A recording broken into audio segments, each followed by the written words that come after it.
Good morning বন্ধুরা, পাল পরিবারে তোমাদের সকলকে স্বাগত জানাই। থেকে এই মোরলা মাছগুলো নিয়ে এসেছে। আমি এই মোরলা মাছ আজকে এই বেগুন দিয়ে, এই যে বেগুন রেখে দিয়েছি, এই বেগুন দিয়ে এই মোরলা মাছ দিয়ে আমি ঝাল করব। বন্ধুরা, তোমরা অনেকেই এই মোরলা মাছগুলো খেয়েছো। মাছগুলো কিন্তু খুব ভালো, খেতে খুব ভালো লাগে। আর বেগুন দিয়ে একটু সর্ষে বাটা দিয়ে রান্না করলে তো আরও সুন্দর লাগে। মাছগুলোকে কেটে নিয়ে আস্তে আস্তে করে তারপর আমি রান্না বসাই। তারপরে আমার মাছগুলি সব প্রায় কাটা হয়ে গেছে, আর একটা আছে, এটাকেও কেটে নিলাম।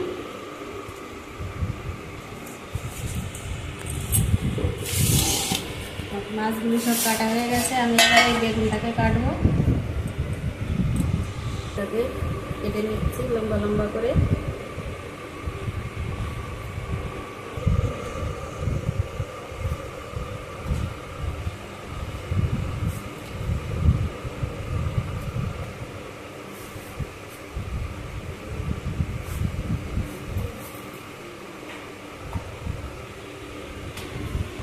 এটা হচ্ছে আমার ছাদ বাগানের গাছের বেগুন। আমি এই বেগুনগুলোকে লম্বা লম্বা করে কেটে আমি এই মোরলা মাছ দিয়ে ঝাল করবো। আর বেগুনগুলো কাটা হয়ে গেছে, আর বেগুনটাকে আমি ধুয়ে নেব।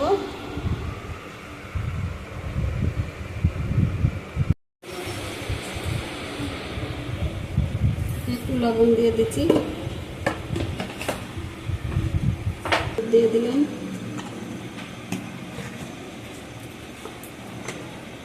এবার কড়াই দিয়ে দিয়েছি, তেলটা হয়ে গেলে আমি মাছটাকে ভাজবো।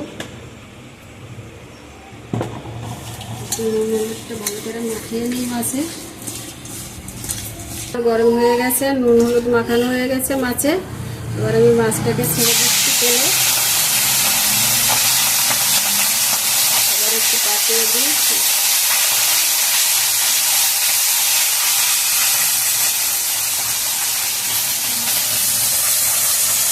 এবার এটা ভাজা হোক, আর আমি এদিকে একটু মশলা বেটে নিই, একটু লঙ্কা আদা।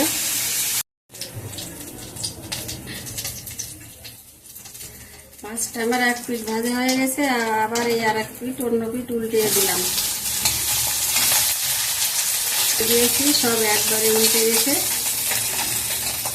অল্প কয়টা বাকি আছে, এটাকে উল্টিয়ে দিচ্ছি একটা করে।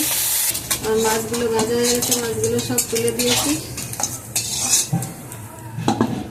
এবার আমি কড়াইতে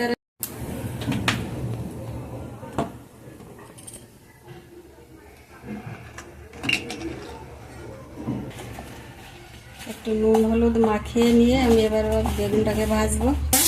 একটু বেগুনটা লাল লাল করে ভাজা হোক।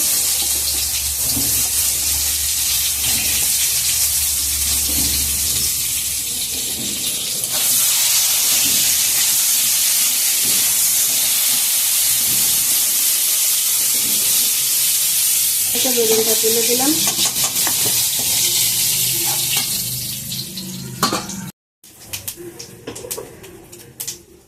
রেখেছিলাম মশলা, একটু সর্ষে, জিরে, লঙ্কা, কাঁচা লঙ্কা বাটাটা আমি সমস্ত দিয়ে দিয়েছি।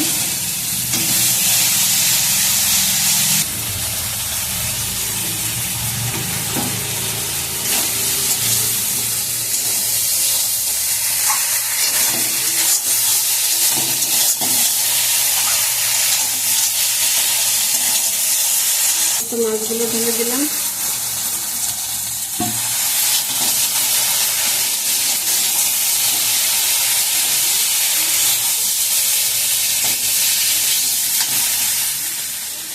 এবার আমি জল দিয়ে দিয়েছি।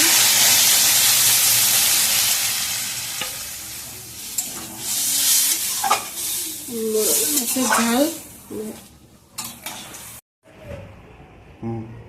আর মোরলা মাছের ঝালটা বেগুন দিয়ে করেছি, হয়ে গেছে, ঢেলে দিয়েছি। আমার মোরলা মাছের ঝাল রেডি।